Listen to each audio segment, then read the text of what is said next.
मैं प्रेम शुक्ला जी आपसे शुरुआत कर रही हूं। आज एक बड़ा संकल्प प्रधानमंत्री नरेंद्र मोदी ने दिलवाया है, पूरी बीजेपी को दिलवाया है और मैसेज क्लियर कर दिया है कि भ्रष्टाचार के खिलाफ और परिवारवाद के खिलाफ आप और भी ज्यादा कठोर हो जाएंगे।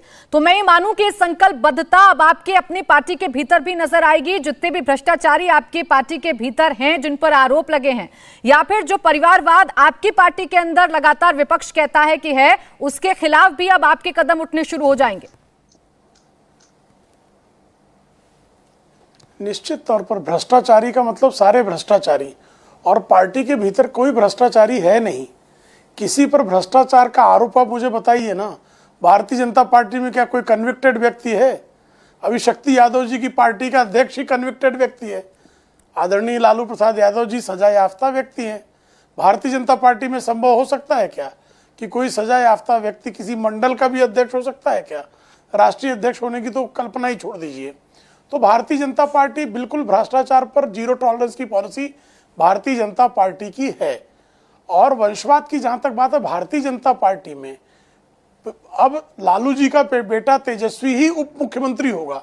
भारतीय जनता पार्टी में संभव है क्या कि किसी प्रदेश का मुख्यमंत्री है या किसी प्रदेश का या केंद्र का मंत्री है, किसी प्रदेश का मंत्री है, उसके हटने पर उसका ही पुत्र मंत्री होगा? इस तरह का नियम नहीं है। तो भारतीय जनता पार्टी में किसी पे प्रतिबंध नहीं है, लेकिन कोई किसी का पुत्र है या पुत्री है या रिश्तेदार है, इस नाते उसको किसी प्रकार की पद प्राप्ति में प्राथमिकता बिल्कुल नहीं दी जाती। वंशवादी पार्टियां कैसी हैं कि श्रीमान लालू प्रसाद यादव जी के जो है वो वारिस तेजस्वी या तेज प्रताप में से ही हो सकता है। श्रीमान मुलायम सिंह जी यादव जी का वारिस अखिलेश यादव ही हो सकते हैं। श्री शरद पवार का वारिस अजीत पवार और सुप्रिया सुले ही हो सकती हैं। श्रीमंत बाला साहब ठाकरे का वारिस उद्धव ठाकरे ही हो सकते हैं। करुणानिधि का वारिस एमके स्टालिन ही हो सकते हैं। वाईएसआर का वारिस जगन मोहन रेड्डी ही हो सकते हैं। टीआरएस के वारिस उनके पुत्र जो है केटीआर ही हो सकते हैं। तो इस तरह भारतीय जनता पार्टी में संभव है क्या? तो भारतीय जनता पार्टी इस तरह के जो वंशवादी नेतृत्व हैं, जिनकी क्वालिफिकेशन सिर्फ यही है कि वो फला वंश के चिराग है, इस वंशवाद के विरुद्ध है और रहेगी। ठीक है प्रेम शुक्ला, जिस पर जवाब देंगे शक्ति यादव जी, लेकिन आपने कहा कि कोई भी एक ऐसा नाम बता दीजिए जिस पर भ्रष्टाचार के आरोप लगे या फिर जो कन्विक्टेड है। कन्विक्टेड तो छोड़ दीजिए प्रेम शुक्ला जी, जिनके नाम आप पहले लिया करते थे बहुत जोरों शोरों से, वो आपकी पार्टी में शामिल होने के बाद बेदाग हो गए। मैं ये पूछ रही हूं, उनके खिलाफ भी आप लोग कार्रवाई करेंगे कि नहीं करेंगे? जिनका नाम कांग्रेस देती है, आरजेडी लेती है। ये प्राची जी, ये कौन है? हेमंता विश्व शर्मा, नारायण राणे, कि ऐसा कौन है? हेमंता विश्व शर्मा, नारायण राणे, मेघालय की आपकी सरकार, जिसके साथ आप मिलकर सरकार चला रहे हैं। देखिए, हमारी सरकार, हमारी पार्टी की बात जहां तक है, हेमंता विश्व शर्मा पर से कौन सा मामला वापस हुआ? उस मामले का नाम बता दें कि ये एफआईआर थी, ये सीआर नंबर था और ये वापस ले लिया गया। ये प्रवर्तन निदेशालय ने वापस ले लिया, ये सीबीआई ने वापस ले लिया, या किसी और एजेंसी ने वापस ले लिया? नाम बता दें। श्रीमान नारायण राणे का भी कृपा करके नाम बता दें कि कौन सा मामला वापस लिया गया, किस एजेंसी ने वापस लिया, कैसे क्लीन चिट दिया, एक मामला तो बताएं। मैं ये कह ही नहीं रही कि मामला वापस ले लिया, मैं तो सिर्फ इतना पूछ रही थी कि जितनी तेजी विपक्षी नेताओं पर कार्रवाई करने में होती है, जितनी तेजी छापेमारी मारने में होती है, एक भी मुझे इंसिडेंस याद दिला दीजिए कि नेताओं के घर पर कब आखिरी बार ईडी सीबीआई पहुंची थी छापेमारी करने के लिए? कुछ रिकवरी हुई हो इनके घर से, जैसा विपक्षी नेताओं के घर से हो रही है? उनके खिलाफ प्रथम दृष्टया प्रमाण तो होना चाहिए।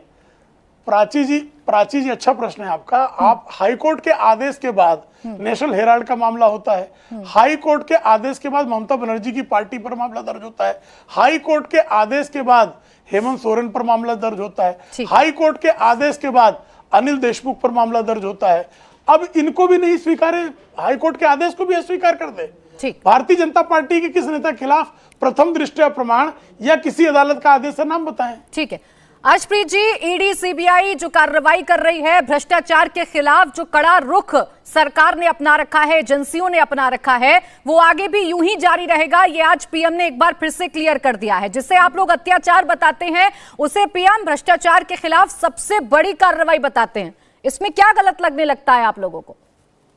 प्राची जी, आज भारतीय जनता पार्टी ने खुद को एक्सपोज कर दिया ये बयानात देके और डबल स्टैंडर्ड्स, दोहरे मापदंड जो हैं वो भी शरेआम खुलेआम दिखाई दे रहे हैं। कह रहे जीरो टॉलरेंस फॉर करप्शन है, और उसके बाद जिन लीडर्स पे करप्शन के केसेस हो, आईटी, ईडी, सीबीआई, सेबी के केसेस हो, अपनी पार्टी में दूसरी पार्टी में से इंडक्ट भी कर लेते हैं।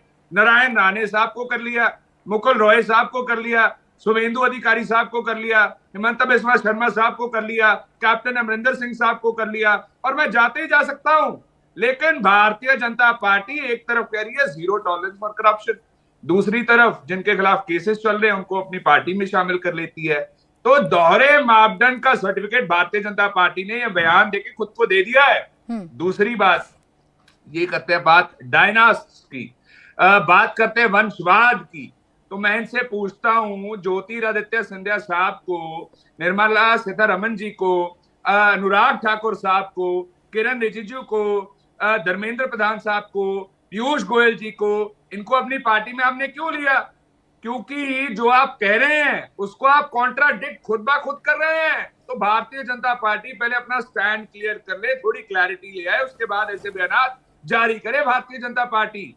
और तीसरी बात, अब्यूज ऑफ पावर खुलेआम शरेआम करते हैं, ऐसी कोई ऑपोजिशन पार्टी देश में नहीं है जिसके खिलाफ आईटी, ईडी, सीबीआई, सेबी का केस पेंडिंग ना हो। लेकिन भारतीय जनता पार्टी का एक भी लीडर नहीं है जिसके खिलाफ अलेजेडली एक भी ईडी का केस हो, और ईडी का कन्विक्शन रेट आज की डेट में अलेजेडली 0.05% है। और जो सीबी और ईडी केसेस रजिस्टर करती है, दर्ज करती है, 95% केसेस ऑपोजिशन पार्टीज के खिलाफ दर्ज हो रहे हैं।